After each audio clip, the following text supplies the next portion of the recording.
इसलिए शक्ति के रहते हुए भी भक्ति होती है। तो ये शरीर हम लोगों का विशेष रूप से मनुष्य शरीर जो मिला है, ये अद्भुत शरीर है और इसमें साधनों का धाम और मोक्ष का रास्ता है। ये शरीर एक प्रकार का चौराहा है, चौराहा जहां पर 4 रास्ता फूटता है। ये शरीर चौराहा है। ये इस शरीर से हम आप जिधर जाना चाहें जा सकते हैं, लेकिन उस तरह का कर्म करेंगे तो हम उधर जा सकते हैं। मनुष्य शरीर से 84 में अगर आप चले गए तो कौन विशेषता वाला काम किए? अगर आप दिन रात बाल बच्चा घर परिवार जमीन जायदाद मकान दुकान का दिन रात चिंतन कीजिएगा तो 84 का चक्कर लगाना पड़ेगा। निश्चित है 84 में ही जाएंगे। राजा भरत को थोड़ा सा गलती किए कि वह परमात्मा का भजन छोड़ करके हिरण के बच्चे पर उसका ख्याल रहा, तो उसका जब शरीर छूटा तो हिरण वाला शरीर मिला।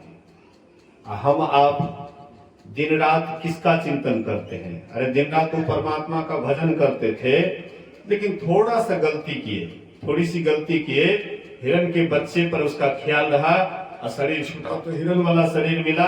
और हम आप अपने आप को देखें कि 24 घंटा में कितना देर हम भगवान का सुमिरन करते हैं, परमात्मा का चिंतन करते हैं। अगर बढ़िया से देखिएगा तो 24 घंटा हम लोगों का संसार का ही चिंतन में समय बीत रहा है। ईश्वर का चिंतन नहीं के बराबर। अब ये तो बराबर ईश्वर का चिंतन करते थे, लेकिन थोड़ा सा गलती होने के कारण बेचारे को हिरण वाला शरीर मिला। और हम आपकी क्या गति होगी? तो संसार के प्रपंच में फंसे रहिएगा तो निश्चित है 84 में जाना ही पड़ेगा। तो एक 84 है, एक तरफ 84 है, दूसरे तरफ नरक है। नरक उस जगह को कहते हैं जहां पर सूक्ष्म लोग हैं और ये शरीर छूटने के बाद वहां जाते हैं। 84 में तो बहुत शरीर को धारण करते हैं, छोड़ते हैं, इसका नाम है 84। और नरक में जब आपका ये स्थूल शरीर छूटता है तो परमात्मा आपको यातना वाला शरीर दिया जाता है। जैसे मनुष्य का शरीर देखते हैं वैसे यातना वाला शरीर होता है। लेकिन अगर मनुष्य शरीर में अगर कोई जीव जंतु काट लेता है तो वहां से मतलब जो है, जैसे किसी को कुत्ता बढ़िया से काट लेता है तो मांस सहित पकड़ लेता है, वह जगह खाली हो जाता है। लेकिन यातना वाला शरीर में कोई जीव जंतु काटने के बाद भी वो जगह भर जाता है, लेकिन दर्द ऐसे ही होता है जैसे इस शरीर में होता है। उसको यातना वाला शरीर कहते हैं। तो यातना वाला शरीर आपको मिलता है और आपको नरक में डाल दिया जाता है। और उस समय में जो भी दुख होता है आप स्वयं महसूस करते। जैसे यहाँ पर किसी को कष्ट दिया जाए, उल्टा लटका दिया जाए या पैर में कील ठोका जाए तो देखिए उस समय कितना दर्द होता है। पहले जमाने में जब चोर बदमाश को पकड़ते थे पुलिस तो उसके पैर में कील ठोकते थे, मोटा वाला कील पैर में ठोकते थे कि अब फिर चोरी करेगा, उल्टा बांध देते थे। हाँ, तब पैर में कील ठोकते थे। बहुत यातना देते थे पहले के पुलिस। आजकल तो सीधे जेल में डाल देते हैं या मारपीट हल्का फुल्का करते हैं, लेकिन उतना दिक्कत नहीं देते पहले जैसे देते थे। तो नरक में ये सब कष्ट, बहुत कष्ट दिया जाता है। सूक्ष्म शरीर से, यातना वाला शरीर से बहुत कष्ट दिया जाता है। तो आप नरक में जाना चाहते हैं, किसी से भी पूछिए कि आप दुख वाला स्थान पसंद करते हैं, कोई नहीं कहेगा कि हमको दुख वाला स्थान पसंद है। सब सुख वाला स्थान पसंद करते हैं। लेकिन काम करिएगा दुख वाला और चाहिएगा सुख, कैसे होगा? करे बुराई सुख चाहे, कैसे पावे कोई, आरोपे पेड़ बबूल का, आम कहां से होए? बबूल का वृक्ष लगाए हैं, उसमें कांटा ही फलेगा। फली भी फलेगा, लेकिन उसमें आम वाला रस नहीं होगा, आम वाला मिठास नहीं होगा। तो हम आप अपने कर्मों को देखें कि हम लोग क्या कर रहे हैं। तो जैसा कर्म होगा उस तरह से आप वहां जाइएगा तो स्वर्ग भी जाइएगा। मान लीजिए शुभ कर्म करके स्वर्ग भी जाइएगा, लेकिन स्वर्ग में भी तो आप सदा रह नहीं सकते हैं, वहां से भी आपको लौटना पड़ेगा। स्वर्गम स्वस्थ अंत दुखदाई, भगवान राम कहते हैं एतन कर फल विषय न भाई, अस्वर्गम स्वर्ग अंत दुखदाई। ये शरीर का मतलब ये नहीं है कि विषय भोग में खपाओ। अगर स्वर्ग भी मिलेगा, स्वर्ग में क्या होता है, वहां पर भी विषय भोग की बहुत सामग्री रहती है। यहाँ पर जैसे हम आप जीवन भर विषय को ही इकट्ठा करते हैं, बढ़िया घर बनाते, ये भी एक विषय है, बढ़िया सुंदरी पत्नी करते, ये भी एक विषय है, बाल बच्चा बढ़िया हो, ये भी एक विषय है, ये भी इच्छा है। मतलब संसार में जो भी व्यवस्था करते हैं, विषय वस्तु की ही तो व्यवस्था करते हैं। और आपके पास में पुण्य का पूंजी होता है तो आप स्वर्ग लोक जाते हैं, वहां पर व्यवस्था आपको बने बनाया मिलता है। यहाँ पर करना पड़ता है और वहां पर बने बनाई होता है, क्योंकि आपके पास में पुण्य की पूंजी है तो आपको बने बनाए घर मिलेगा, सारी व्यवस्था मिलेंगे। लेकिन पुण्य छीन सोएंगे से नरक में आवे। जब पुण्य का क्षय हो जाएगा तो कोई मतलब दोस्ती नहीं, कोई आपसे लगाव नहीं। पुण्य छीन हुआ, जबरदस्ती ठोठा पर हाथ देगा, आपको नीचे धकेल, कोई मतलब आपसे कोई लेना देना नहीं है। तो स्वर्ग भी अंत में दुख देने वाला है। तो आप 84 में नहीं जाना चाहते हैं, नरक में भी नहीं जाना चाहते हैं, और स्वर्ग में कुछ कुछ लोग तैयार, कुछ क्या ज्यादातर स्वर्ग की लोग आस करते हैं। लेकिन स्वर्ग भी अगर बढ़िया से गहराई से समझिएगा तो स्वर्ग भी अंत में दुख देने वाला है। तब हम कहाँ जाना चाहते हैं, असल में हम वहां जाना चाहते हैं जहां से फिर लौटना नहीं पड़ता है, जहां से कोई शरीर नहीं मिलता है, सभी शरीरों से ऊपर उड़ जाते हैं, आवागमन से ही सदा के लिए छूट जाते हैं। ऐसे जगह जाने के लिए हम आपको अंतर साधना करना पड़ेगा। साधन धाम मोक्ष कर द्वारा, पाई न जही परलोक शरीर सवारा। ये शरीर क्या है, साधनों का धाम है, और इसी शरीर में मोक्ष का रास्ता है। 9 दरवाजा नरक का दरवाजा है। आंख से क्या निकलता है, कांची। कांची गंदा है या अच्छा है, गंदा है ना। जैसे लोग सुबह को उठता है, कहीं आंख ताक में कांची लगा, देखो देखो देखो, मौका नहीं दे, देखो कैसे लगता है मुंह, जाओ जल्दी कुल्ला कर लो, मुंह देखने में कैसे लगता है, मतलब गंदा लगता है देखने में। तो आंख से कांची निकलता है, ये भी गंदा वाला रास्ता है। कान से गुजू निकलता है, वो भी गंदगी वाला रास्ता है। नाक से नेटा फोटा निकलता, वो भी गंदा है। मुंह से तो खकार निकलता, ये भी गंदा है। नीचे में 2 दरवाजा है, लघु शंका का और दीर्घ शंका का, ये 2 दरवाजा, ये नरक का दरवाजा है। नरक के दरवाजा से निकलिएगा तो नरक में जाइएगा। स्वर्ग जाना चाहते हैं, मोक्ष जाना चाहते हैं, उसके लिए 10म दरवाजा की व्यवस्था है।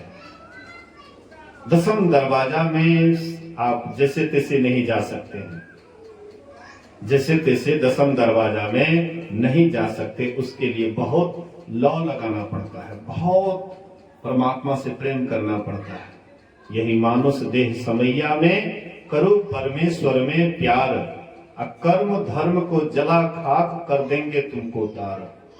तह जाओ जहां प्रगट मिले वे, तब जानो है स्नेह, अस्नेह बिना नहीं भक्ति होती है, कर लो साचा नेह। स्थूल सूक्ष्म कारण महाकारण, कैवल्यों के पार, अपार गमन ही सार भक्ति है, लो यही ही में धार। में ही हो ही सकोगे, जाओगे वही पार, पार गमन ही सार भक्ति है, लो यही ही में धार। कहने का मतलब है हम आपके शरीर में ये जो 9 दरवाजा है, नरक का दरवाजा है, 10वां दरवाजा है, लेकिन उसमें ताला लगा हुआ है। कहते हैं जो अपने ये 10वां दरवाजा में दिन रात लौ लगाते हैं, वही वह 10वां दरवाजा में प्रवेश करते हैं। यहाँ पर बहुत लौ लगाना पड़ता है। इस समय तो बिना लौ के ही एकदम आराम से रह रहे हैं, इसमें लौ लगाने की कोई जरूरत नहीं। यहाँ पर तो आपका निवास है, लेकिन ये आप यहाँ पर अगर ला करके लौ लगाएं, हरदम लौ लगाता जाए, हर हमेशा यहाँ पर लौ लगाइएगा, तब ये 10वां दरवाजा खुलता है। गुरु महाराज कहते हैं तजो पिंड, पिंड को त्यागो, आंख से नीचे पिंड, आंख से ऊपर ब्रह्मांड। तजो पिंड चढ़ाओ ब्रह्मांड है वीर हो, बेलो सुषमन दृष्टि शिष्ट ज्यों तीर हो, बिंदु नाद अगवाई तुम ही ले जाएंगे, अरे हारे में ही ज्योति सहनाद की सैर तुम्हें दिखाएंगे। ज्योति और नाद का शहर इधर 9 दरवाजे के अंदर नहीं है। 10वां दरवाजे में ज्योति का शहर होता है। कबीर गुरु नानक देव कहते हैं निझर धराए सहज धुनी लागे, घर ही परचा पाइए।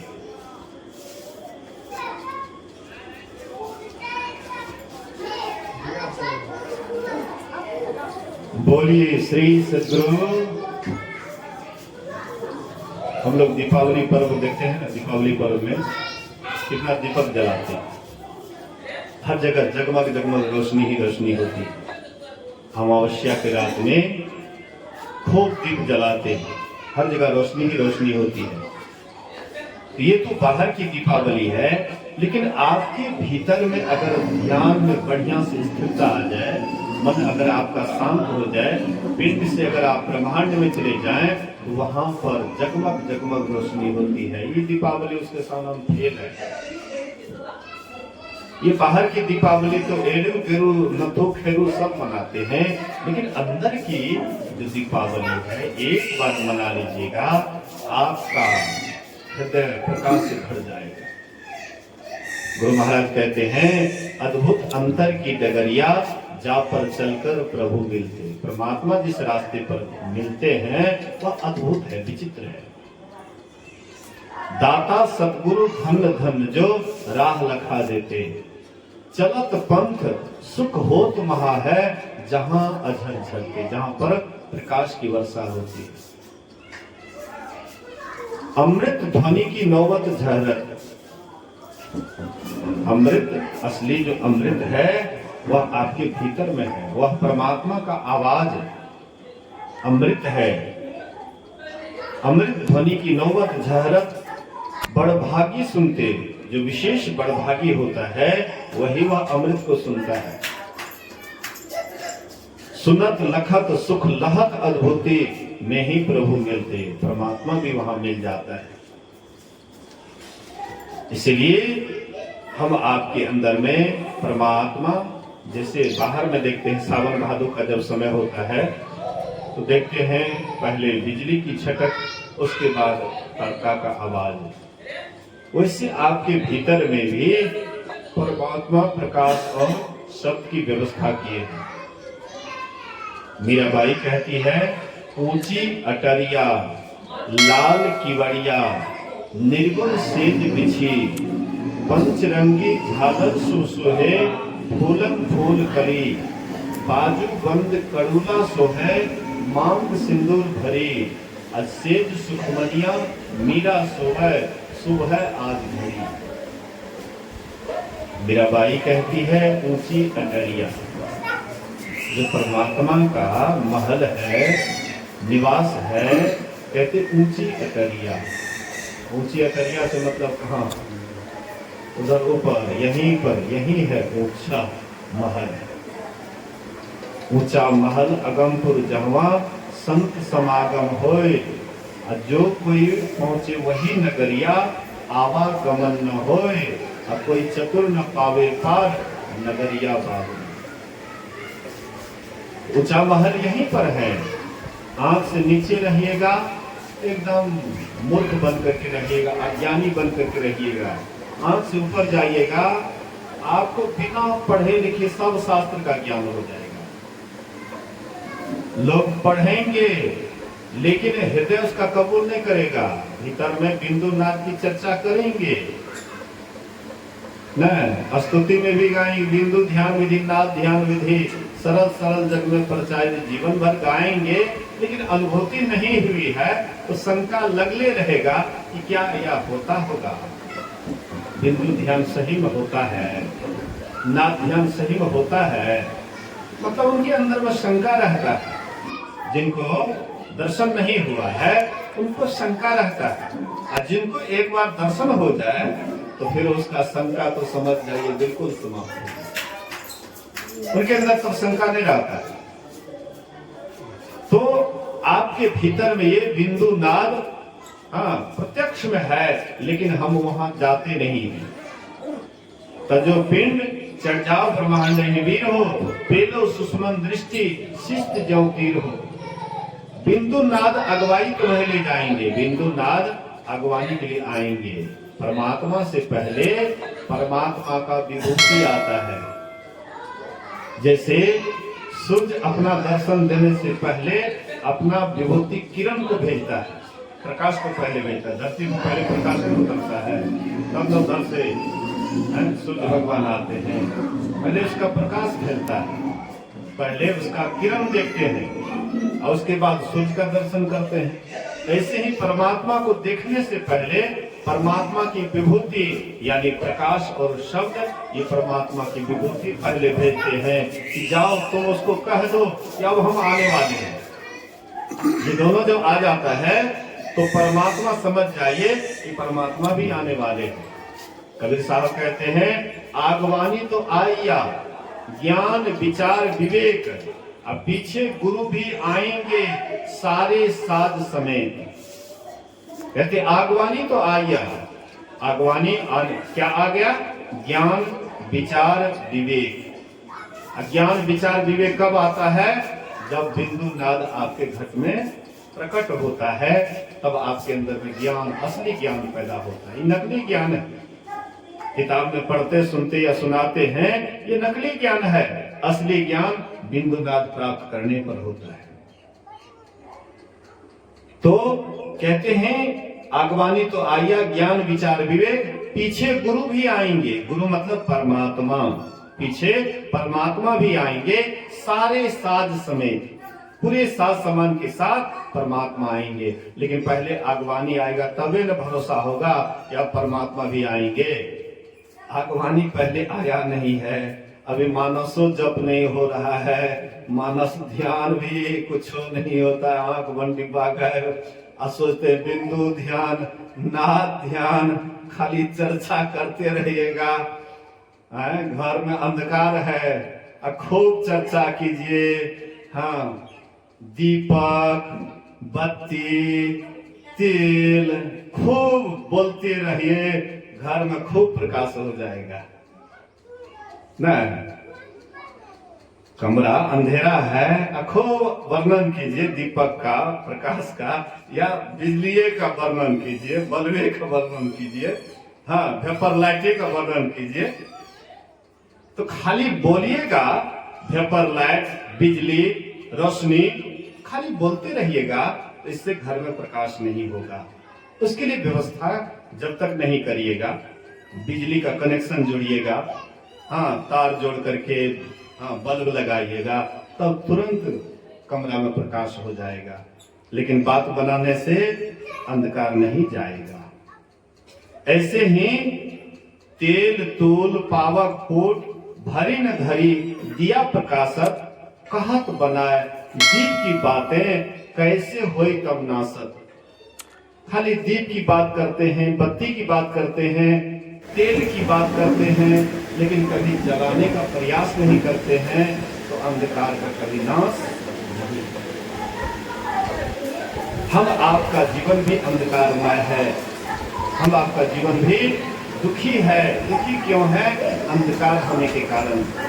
अंधकार अज्ञानता में होता है। ये अज्ञानता से ऊपर उठने के लिए जब तक हम पिंड से ब्रह्मांड में नहीं जाएंगे तब तक ये अंधकार लगा ही रहेगा। घटवा घोर रे अंधारी स्तुति आंधरी भई, सुधि बुद्धि भागी तन गुण लागी, गुरु ने सुधि दई। टकवाता कम दियो बताई, टकवाता कम दियो बताई, तिलकुलिति मेरे फटी घटवा घोर रे अंधारी स्तुति आंधरी। घटवा आपके घट में, आपके शरीर के अंदर में घनघोर अंधकार, इतना बड़ा अंधकार का साम्राज्य है कि जितना बड़ा अमावस्या रात में संसार में आप जानते हैं उससे भी घनघोर अंधकार है। अहो भाई हो गुरु आश्रित हो, बिना गुरु अंधकार सुधे नहीं कछु सार हो। बिना गुरु के लाखों सिर पटकते रहो लेकिन तुम्हारे अंदर में कभी भी प्रकाश नहीं हो सकता है। अंधकार में ही जन्मा है, अंधकार में ही यह शरीर छोड़ दोगे। बस ऐसे ही अज्ञान का अज्ञानी बन करके, अज्ञानी बन करके चले जाओगे। अज्ञानी कहीं भी रहेगा नरक नहीं रहेगा, और ज्ञानी कहीं भी रहेगा तो स्वर्ग में ही रहेगा। तो स्वर्ग, ये ज्ञान असल में अंधकार से ऊपर उठने पर होता है। इसलिए गुरु महाराज कहते हैं तजो पिंड चढ़े जाओ ब्रह्मांड वीर हो, पेलो सुषमन दृष्टि। सुषमना में बढ़िया से दृष्टि को स्थिर करो। सामने में ख्याल को टिका करके रखो, ख्याल को बढ़िया से टकटकी लगा करके देखते रहो। लेकिन हम लोग यहाँ पर ख्याल को कैसे रखेंगे? हमारा ख्याल तो डगमग हो रहा है, हिल डुल रहा है। हम जब भी अगर बढ़िया से नहीं कर पाते हैं तो दृष्टियोग में कैसे ख्याल को स्थिर कर पाएंगे? मानस जप और मानस ध्यान क्या है? जैसे बच्चा लोग पढ़ने पहले जाता है ना पढ़ने के लिए, तो किसी तरह से लिखता और न स्लेट पर हाथ रख करके जो विद्यार्थी, जो बच्चा अभी आ लिखने के लिए नहीं जानता है, और उसको आप कहिएगा इंग्लिश में दस्तखत करने के लिए और विशेष कुछ लिखने के लिए, कैसे वो लिखेगा? तो सबसे पहले गुरु जाप मानस ध्यान मानस कीजिए दृढ़ साध कर, इनका प्रथम अभ्यास कर श्रुत शुद्ध करना चाहिए। सूरत को शुद्ध करने के लिए, ख्याल को पवित्र करने के लिए एक नाम का जप और एक रूप का ध्यान पूरे मुस्तैदी के साथ अगर आप कीजिएगा तब आपका ख्याल शुद्ध होगा। तब तजो पिंड चढ़ जाओ ब्रह्मांड वीर हो, पेलो सुषमन दृष्टि शिष्टि ज्यों तीर हो, बिंदु नाद अगवाई तुम्हें ले जाएंगे, अरे हारे में ही ज्योति सहनाद की सैर तुम्हें दिखाएंगे। ज्योति सहनाद की सैर झकाझक झांकिए, तिल डिग जुगनू ज्योति टकाटक ताकिए, होत बिज्जू उजियार नजर थीर ना रहे, अरे हारे में ही सूरत कांपती रहे, ज्योति दृढ़ क्यों गहे। तब गुरु महाराज कहते हैं यहाँ पर क्या करोगे? तो दृष्टियोग अभ्यास अति ही करत, दृष्टियोग का खूब यहाँ पर बढ़िया से करना पड़ेगा अभ्यास बराबर। दृष्टियोग अभ्यास अति ही करत, कपनी सहजे छुटे प्रौढ़ होवे सूरत, तिल दरवाजा टूटे नजर के जोर से, अरे हारे में ही लगे टकटकी खूब जोर बर जोर से। खूब टकटकी वहां पर जोर बर जोर से जब लगते हैं तो बराबर करते करते धीरे धीरे प्रौढ़ हो जाता है, बूढ़ा हो जाता है, अभ्यस्त हो जाता है। तो इस तरह से अगर आप ध्यान करेंगे, साधना करेंगे, इसी मनुष्य शरीर में रहते हुए आपको लगेगा कि नहीं मानव शरीर का हमने सही में फल पाया है। अगर यह काम आप कर लिए, पिंड से ब्रह्मांड में चले गए, अंधकार से प्रकाश में चले गए, प्रकाश से शब्द में चले गए, और शब्द से शब्द के डोरी को पकड़ करके जब निःशब्द में चले गए तो तब तो कहना क्या है। अभी आप अंधकार में हैं तो मानो आप नरक में हैं। आप अगर साधना करके ध्यान करके प्रकाश में चले जाते हैं, आप समझ जाइए स्वर्ग में चले गए। और अगर आप उससे ऊपर उठ गए, हाँ, शब्द के डगर को पकड़ लिए, तो समझ जाइए आप निस्वर्ग में चले जाएंगे, आप परमात्मा को पद को पालेंगे। लेकिन कम से कम अंधकारों से ऊपर उठेंगे तब ना। बच्चा जब चल नहीं पाता है, उसके गार्जियन क्या करते हैं, 3 पहिया गाड़ी करते हैं। बच्चा चल नहीं सके, 3 पहिया गाड़ी को पकड़ करके चलने का कोशिश करता है। कभी कभी गिर भी जाता है, 3 पहियों गाड़ी लेकर के खड़ा हमने देखा है। उसको चलाते चलाते भी कभी कभी बैलेंस अगर अनबैलेंस हुआ उसको भी लेकर के, हाँ, फिर वह संभालता है। ये नहीं होता है कि गिर गया, गिरने रह जाता है, वह संभालता है और फिर चलाने की कोशिश करता है। और इस तरह से चलाते चलाते एक दिन बिना 3 पहिया का गाड़ी के बिना भी खूब दौड़ने लग जाता है। ऐसे ही 3 पहिया गाड़ी क्या है, मानस जप और मानस ध्यान, यही है 3 पहिया गाड़ी। हाँ, नहीं कुछ कर पाते हैं, जप कीजिए। जप में भी अगर आपका मानस, जप में भी आपका मन नहीं लगे तो अच्छी चीज जप कीजिए, एकांत में बैठ करके, अकेले होकर के, कोई लोग नहीं रहे। एक स्वामी गौतम जी महाराज थे, वे कहते थे कि हम जप को सिद्ध करने के लिए हारमोनियम पर जप करते थे। 6-7 घंटा तक हारमोनियम बजाते थे, जप करते थे। जप मतलब हारमोनियम में हर एकदम जपे खाली, ये नहीं मतलब और कुछ, वही जपे। 6-7 घंटा तक लोग कहते पकड़ा गया है, ऐसे क्यों करता, वैसे। बोले कि मैं जप सिद्ध करने के लिए मतलब हारमोनियम पर, ऐसे नहीं होता था, मन नहीं लगता था, तो हारमोनियमों को बजाते हुए जप कर रहे हैं। 6-7 घंटा तक लगातार करते करते जप सिद्ध हो गया मेरा। तो ऐसे ही आप हारमोनियम नहीं बजाते हैं तो कहीं एक जगह चले जाइए, कोनो धुने पर लगा दीजिए। कोई फिल्म में धुन है, कोई अंतर नहीं पड़ता है। जैसे हरे रामा गाते हैं ना, कोनो धुन पर, वैसे ही जप को कोई धुन पर लगा दीजिए।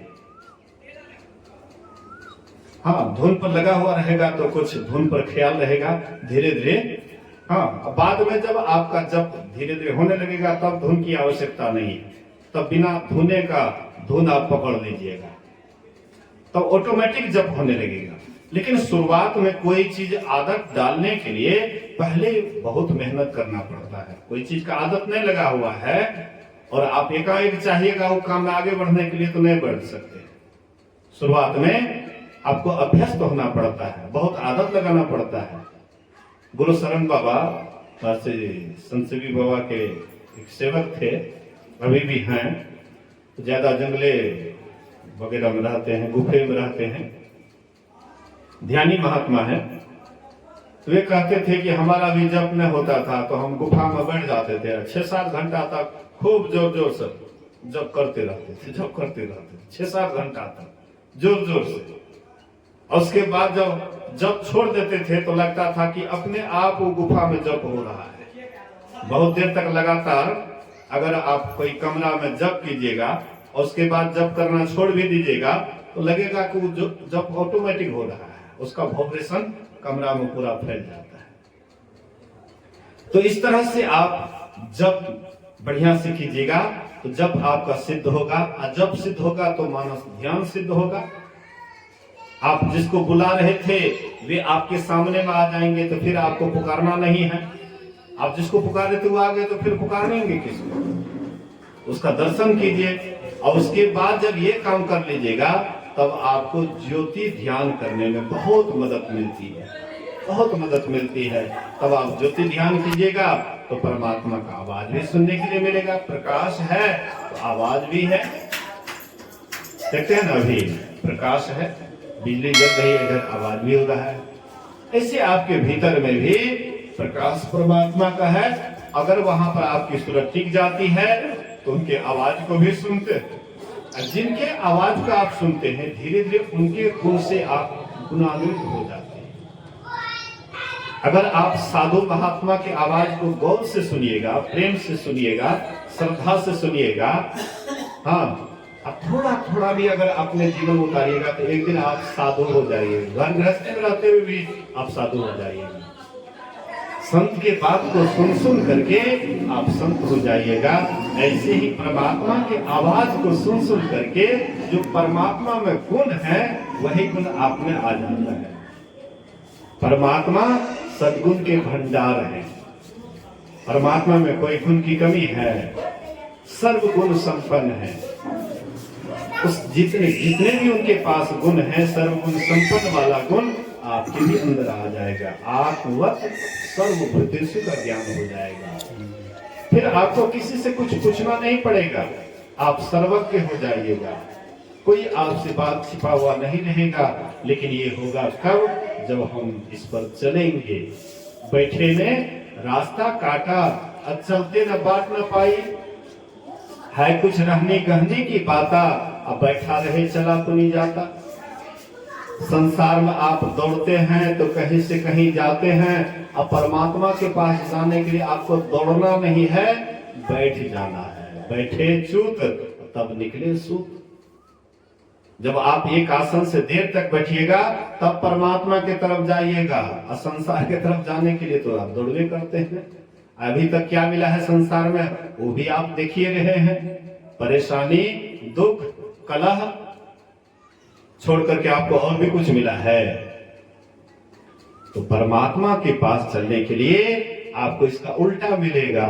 उस पर जाने में एक आनंद मिलता है, सुख मिलता है, शांति मिलती है और धीरे धीरे वह आनंद के खजाने में चले जाते हैं, जहां से फिर सपने हो नहीं दुख द्वैत दर्शन, बात कोटि को कहे स्वप्न में भी आपको दुख का मुख नहीं देखना पड़ता है। तो इसीलिए हम आप भी ये उत्तम शरीर को पाए हैं। हाँ, मनुष्य शरीर को पा करके ये उत्तम काम समाज में कीजिए। इसी से हमारा इहलोक भी बनेगा, परलोक भी बनेगा। तो ये दोनों भाई जो ये काम किए हैं बहुत सुंदर काम किए हैं। गुरु महाराज जी की ओर से धन्यवाद है। आप लोग भी ग्रामवासी यहाँ आए हुए हैं तो आप लोगों को भी गुरु महाराज जी की ओर से बहुत बहुत धन्यवाद है। आगे कुछ भजन होगा, उसके बाद आरती की ओर चलेंगे। एक बार सब आदमी गुरु महाराज जी का जय जयकार बुलंद आवाज में करें। बोलिए श्री सद्गुरु महाराज की जय।